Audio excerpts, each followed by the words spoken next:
পশ্চিমবঙ্গের বিধানসভা ভোটে কী কী ডকুমেন্ট নিয়ে যেতে হবে, এছাড়াও এখানে কী কী জানানো হয়েছে, সমস্ত বিস্তারিত বিষয় নিয়ে আজকের এই ভিডিওয়ে আলোচনা করব। তো অবশ্যই ভিডিওটি শুরু থেকে শেষ পর্যন্ত দেখতে থাকুন। দেখো, এখানে প্রথম পয়েন্টে বলা হয়েছে ভোটের শেষে সময় সারিতে থাকা সমস্ত ভোটারকে তাদের ভোট দেওয়ার অনুমতি দেওয়া হবে। মহিলাদের জন্য আলাদা সারি, ভোট দেওয়ার ক্ষেত্রে প্রবীণ নাগরিকদের অগ্রাধিকার দেওয়া হবে। অন্ধ এবং দুর্বল ভোটারকে ভোট রেকর্ড করার জন্য প্রাপ্তবয়স্ক সঙ্গীকে ভোটিং কক্ষে নেওয়ার অনুমতি দেওয়া যেতে পারে। এরপর দেখো 4 নম্বর পয়েন্টটি খুবই গুরুত্বপূর্ণ। ভোট কেন্দ্রের ভেতরে মোবাইল ফোন ও ক্যামেরার মতো গ্যাজেট নিয়ে যেতে নিষিদ্ধ, অর্থাৎ এসব কিন্তু নিয়ে যেতে পারবে না। 5 নম্বর পয়েন্ট দেখো, কোনো নির্দিষ্ট প্রার্থীকে ভোট দেওয়ার জন্য অর্থ বা অন্য কোনো তৃপ্তি দেওয়া বা গ্রহণ করা আইনের অধিকার দুর্নীতিগ্রস্ত অনুশীলন।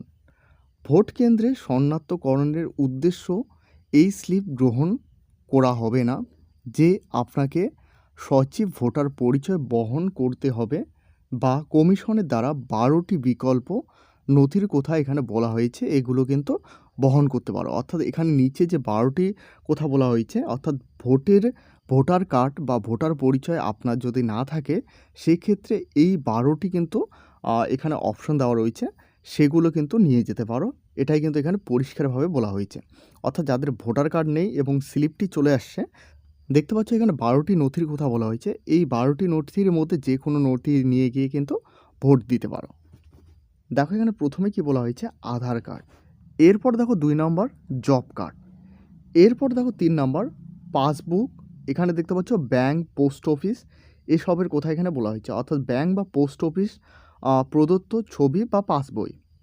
এরপর দেখো কি বলা হয়েছে, হেলথ ইন্স্যুরেন্স স্মার্ট কার্ডের কথা এখানে কিন্তু বলা হয়েছে, অর্থাৎ শ্রমিক আইন মন্ত্রণালয়ের প্রকল্পের অধীনে জারি করা স্বাস্থ্যসাথী বিমা বা স্মার্ট কার্ড। এরপর দেখো ড্রাইভিং লাইসেন্স। এরপর দেখো প্যান কার্ড। এরপর স্মার্ট কার্ড,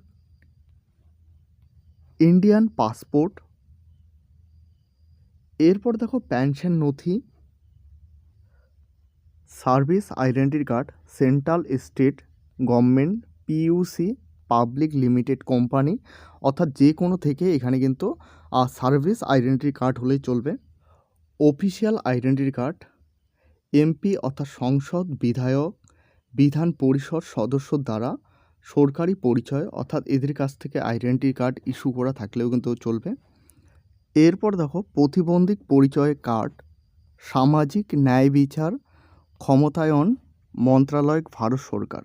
অর্থাৎ এই যে টোটাল 12টির কথা বলা হয়েছে, এই 12টির মধ্যে যে কোনো একটি নিয়ে গিয়ে কিন্তু ভোট দিতে পারো। তো এখানে প্রথমে বলা হয়েছে আপনাদের যে টোকনটি দেওয়া হয়েছে বা যে স্লিপটি দেওয়া হয়েছে, সেই স্লিপটি তোমাদের কিন্তু নিয়ে যেতে হবে।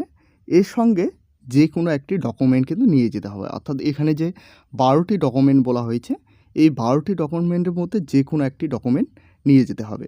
এক্ষেত্রে আপনাদের ভোটার কার্ড থাকলে কিন্তু অন্য কোনো ডকুমেন্ট নিয়ে যেতে হবে না। দেখো এখানে পরিষ্কারভাবে বলা হয়েছে ভোটার কেন্দ্রে শনাক্তকরণের উদ্দেশ্যে এই স্লিপটি গ্রহণ করা হবে না, অর্থাৎ যে স্লিপটি দেওয়া হয়েছে সেটাই কিন্তু নয়, এর সঙ্গে কিন্তু একটি পরিচয় নিয়ে যেতে হবে, অর্থাৎ ভোটার কার্ড নিয়ে যেতে হবে।